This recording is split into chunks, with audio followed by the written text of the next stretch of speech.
Nita Gunawan ternyata belum punya pacar. Model cantik yang sempat digosipkan jadi selingkuhan Raffi Ahmad itu membocorkan tipe pria idamannya.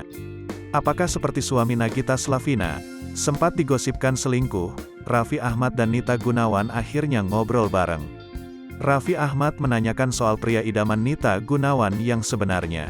Hal ini seperti dikutip dari YouTube Rans Entertainment, Selasa tanggal 12 April tahun 2022. Kepada Raffi Ahmad, Nita Gunawan mengaku belum punya pacar. Dia juga membocorkan tipe pria idamannya.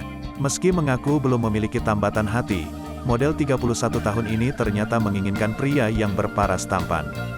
Belum punya pacar, yang deketin banyak, tapi belum mau, kata Nita Gunawan. Yang mapan, aku enggak mau cowok jelek pokoknya, aku maunya cowok ganteng, tambahnya.